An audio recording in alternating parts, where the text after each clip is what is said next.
Not many films can expertly combine creeping dread, explosive violence, and action movie quips in a way that's completely off the wall but that also works. This was accomplished in the 1998 film Deep Rising, possibly the craziest movie you've ever seen.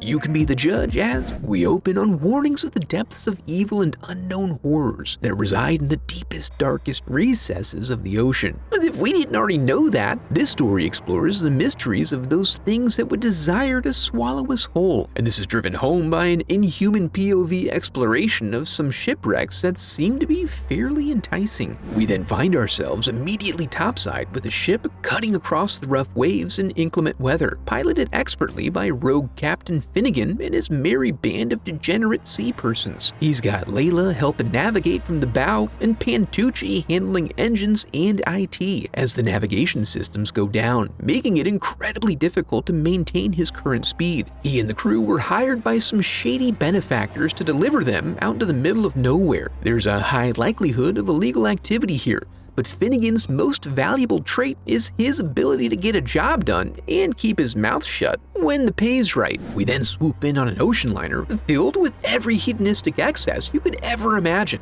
Gambling, fire dancing, erotic waitstaff, and so forth. It's every type of entertainment presented all at once. The festivities are interrupted briefly by Simon Canton, the owner-operator of the Argonautica. He welcomes all of the patrons to the maiden voyage of this pleasure cruise for the ultra-wealthy. So beautiful, so elegant, so rich.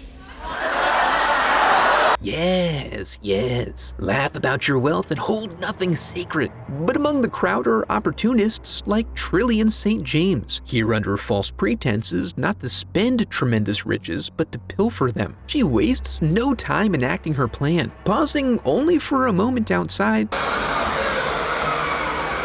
to take in the majesty of two humpback whales mating. Back on the clipper, the mercenary passengers cut it up and have some good bro time talking about what bros like. For instance, making love, or who would win in a sword fight with their dicks. You know, guy stuff. Pantucci penetrates their ranks unnoticed so he can take a little peek in their supply locker. While in radio communication about the continuing radar issues, he uncovers a cache of torpedoes they've brought on board. He's then discovered and initiated into the crew, but having only a skeleton crew to begin with, Finnegan lays down the law as captain, pointing out how necessary it is for his engine man to remain unmolested. That's even if, as Hanover points out, he was being a bit nosy. But it's hard to pull the reins in when the boys start stomping spines. So Captain forces a standoff that eventually results in the two leaders calling a temporary truce. Back on the cruise, Trillian strolls into the security locker, which the captain apparently has full access to, along with all of its contents. But no matter, because Simon knows everything that happens on his ship. They even have her entire rap sheet already. Assuming she will continue to cause trouble, they banish her to the unfinished brig.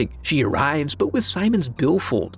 Luckily for her, there is an abundance of rations to keep her energized throughout her trip. On the Hercules, Pantucci's getting raw-dogged in the face while the whole cabin bounces. The gang tries to sort out what's up with all those torpedoes he found. Speaking of which, Mulligan is busy at work arming them, which requires him to give her a little sugar to get her going. And in the main barracks, Hanover introduces them to some bitchin' firepower. On the bridge of the Argonautica, a shady gentleman is busy uploading the firmware via the mainframe CD-ROM interface, but appears to have used a corrupted file. This produces an impossible result, the complete failure of all the ship's systems. Luckily, the sonar system was analog, so it was unaffected and is being put to good use, picking up something huge approaching them from below. As its proximity is counted down, they all brace themselves. When distance hits zero, they suffer a significant seismic event that rocks the whole ship terribly. Luckily, it only shaves off 5 to 7% of their customer base, which is still within allowable parameters per the service department. Once everyone gets their wits about them, they immediately stampede like wild beasts. The danger is still unknown, but we do observe a woman duck away into the head and eventually suffer a fate we all secretly fear. The boys are 22 minutes out from their destination, and they are installing an on-deck torpedo launcher. This falls outside the gentleman's agreement Finnegan made with them, but they're unable to sort it out before coming across an abandoned life raft, which is catastrophic at full speed. Finnegan shuts her down to prevent further damage and to give give them a chance to triage repair needs. At the present moment, however, Hercules appears to be dead in the water. Layla then lays eyes on something in the distance that Pantucci zooms in on to reveal the ocean liner we've come to be familiar with. They think this is the perfect opportunity to collect some much-needed materials. However, the Mercs take over as this was their destination. Tooch and Finney are to accompany Hanover in the away party, while Layla works on repairs under supervision. They leverage their super advanced military buoy tech to gain access and climb aboard. Then they go pounding down the halls, balls slapping their thighs, guns throbbing in their hands as they grip them tighter and tighter, and they explode into the atrium to show these civilians who's boss. Except the room is totally vacant, other than for the blood pooling all over. When the elevator comes to life, they wait with bated breath, only to find out that they were indeed baited. It's so strange, the life rafts are still here, but no matter how ready they are to boot stomp someone, they don't find any people. But this is a mystery for another day, as they're here for the vault, so they split up and enact the plan. Then we see that Trillian has managed to survive in isolation and is now waking up from her food coma. Deciding it would be best to not be imprisoned, she bridges a couple of hot points and earns her release. Back on the Hercules, Layla's hard at work closing up the hole when she begins to hear strange noises. After assessing that it must be coming from her captor, she returns to heating up this one steel plate. But then, a grody old man enters her hole. It's quite distressing, and so she fails to observe a present danger and is dragged into the water. Old Billy thinks she must be fooling around instead of working, so he heads down there to practice his leadership skills. But his fate, for now, is left to our imaginations. The Alpha team arrives on the bridge where they continue to find no one, while the others have reached the engine room to find supplies. They continue to attempt to make sense of what might have happened and also learn each other's communication styles, so they can more intimately relate to one another. T-Ray hears a strange noise and decides to go off looking for something he can shoot. He wanders the halls, completely distracted by the thought of how badass he must look right now, although the feeling is somewhat diminished when he's ambushed by some tubing. Despite an elevated awareness after this false alarm, he still gets snatched up by an unknown entity, and the walls are pasted with his insides. Mamuli isn't sure if this is a joke or who is to blame for it until stuff starts shaking. Trillian shows back up in the vault room, which is where the Mercs are going. She gets cheeky with Hanover, so he puts her up against the wall. This provides just enough distraction so that when Vivo keycards in, he doesn't catch Simon before getting his wig split. Then, after a casual retaliatory civilian execution, finally open a dialogue. Unfortunately, all Simon can do is sputter about things and whatnot. This actually coincides with reports from Mamuli, who is still somehow incredulous about the presence of unspecified things in the water. But then, something drags him all over the place before turning him into a pink mist. I guess he believes now. The resulting gunfire prompts the men to run and take a look. Whatever it is, it's still being shy. But if they happen to run along a conveniently engineered walkway, they may be able to confirm its advance. Trillian slips away in the confusion and dashes to the elevator, where she runs into the good boys, only pausing momentarily so she and Finnegan can soak each other in. There's a noise on the roof, but they're busted in upon by the Mercs, who take custody of their weapons. Still sensitive about their dead compadres, Mulligan attempts to get even and suffers a ruptured ball sack instead. Hanover begins to entertain the idea that something may be fishy about this situation, which is confirmed when the elevator lets go, plunging them into the sub-basement, a 12-story freefall that they all survive. But they emerge into a blood-soaked hallway filled with mostly digested corpses, and if you thought that was bad, the ship starts breathing. Hanover now adopts a more open weapons policy, as it is becoming clear that he will need all the help he can get. There are a few moments of quiet that then explode into violence as they are chased back to the shaft. They exit the other side of the service elevator and wind up in the locker room. Finnegan very sharply makes Simon as Hanover's inside accomplice and presses for a solution to the disabled communication systems. But they're totally melted, so there will be no calls for help. But why, you may wonder? Well, you have no idea, but it's just the overhead. On a ship of this size, he needed an out, and he was paying for insurance, so they owed him. You mean we're all gonna die because you screwed up on the map? Yes, exactly that. Of course, the passengers were meant to survive, but intent is hotly disputed right now. And while they dispute, their guest finally appears. They shoot open what must have been its belly because a partially digested Billy is released into their midst. He gives them a little show and they reopen fire, even though they don't know what part of the thing they're firing upon. In a brief interlude while everyone's scattering, Trillian seems to offer up a handy in exchange for a ride on the Hercules. Can you get me a cold beer?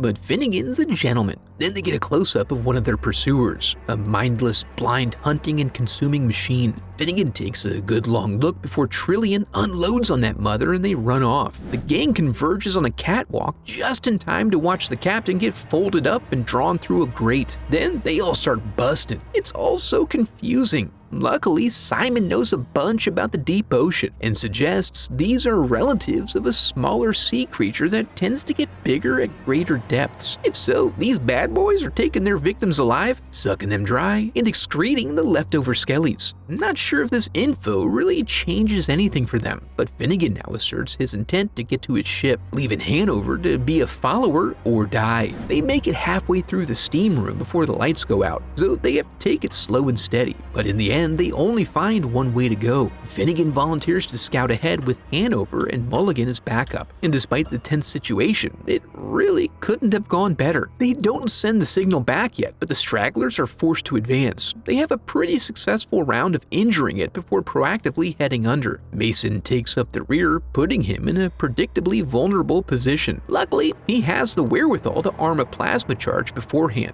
and they lament the loss of their friend. They consider locking down in the galley until the inevitable search party arrives in a few days. Finnegan is a die-trying kind of person, but Mulligan is a with me or against me kind of lad. He's even willing to face down his own boss, the most important person in a man's life. Taking a different approach, Finnegan tells a story about an octopus and a bottle that had a fish in it, and the octopus opened the bottle. You see? Afterward, Trillian takes a crack at reasoning with him as if Finn didn't just tell his legendary bottle story. And just in case anyone doubted the metaphor, the octopus finds its way in, but they let it dawn on him slowly since he needs to learn the lesson most. He then successfully drives it back, resulting in him getting unnecessarily cocky, resulting in his untimely digestion. They continue to try to find a pathway out, but these things keep on hatching on them and forcing them inward and leaving them to wonder what's up with that. Simon, knowing the layout, has his moment of heroism but blows it by sending them in the wrong direction so he can escape on his own. While they lay down a distraction in the mortuary, they stand in disbelief for a period of time before a fresh hole breach sends them scurrying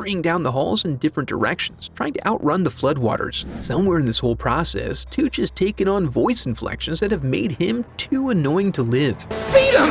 All I got is a wet stick of gum and a breath mint! What are we gonna feed him? So Hanover tries to sacrifice him for the greater good, but he manages to tuck away into a dumbwaiter. At that moment, some of them emerge above deck and a few bolts of lightning reveal an island nearby. While inside, Pantucci's looking for a place to take a rest due to his new leg hole, but Hanover shows up to ruin it. He's acting awfully strange, and we pull back to discover that he's buried up to his taint in deep ocean graboid. Recognizing the look on his face to be one of pleading, Pantucci gives him the whole-ass gun instead of just one bullet. But it all balances out as he takes a pot shot at his homie, which actually was the only bullet, so he damns himself to a slow and uncomfortable death.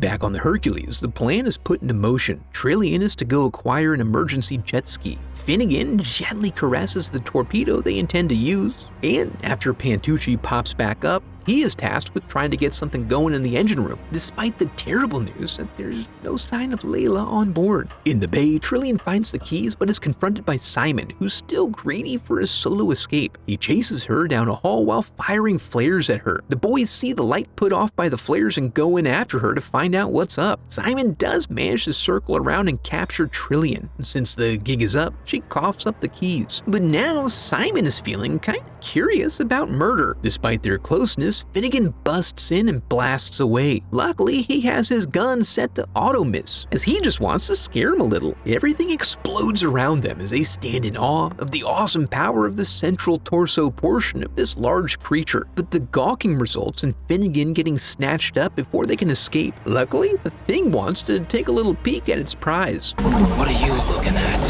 giving Finn a chance to pop that sucker's eye open, allowing them to escape. When they return, Pantucci is gone, and he never removes his lucky hat, so you know it's for real. While they go back for the jet ski, Simon sees his chance to stow away, and in his desperation, leaps off and only suffers a simple open compound spiral fracture of the shin, and he loses his glasses. Back in the cargo bay, Finnegan attempts to get a running start, but they're cut off. They try to redirect but hit roadblocks at every turn, requiring some pretty fancy ski-doing and gunplay to find a pathway out. On the Hercules, Simon discovers the ship is locked into autopilot and on an arcing pathway back toward the Argonautica to deliver its full payload directly into her underside. Luckily, explosions this big take a while to run their course, and so they continue maneuvering within her guts until they find the exit ramp and get spit out like a dead tooth, while everything else is immolated within. They have just enough juice to make it to shore, but the Ski-Doo is toast at that point. But oh, the carnal possibilities. Until Pantucci floats in on a surfboard alive and mostly well. The road ahead is uncertain, but they laugh in relief due to their good fortune. Yes, the deep ocean is more strange than outer space and best left to wallow in its darkness. If that wasn't too much for you, be sure to check out this video next. Now that we're here, I want to congratulate you for making it to the end of the video and affirm that you are a very special person because of it. And if you enjoyed the video, I would love for you to become a part of the channel by subscribing. Thanks for watching.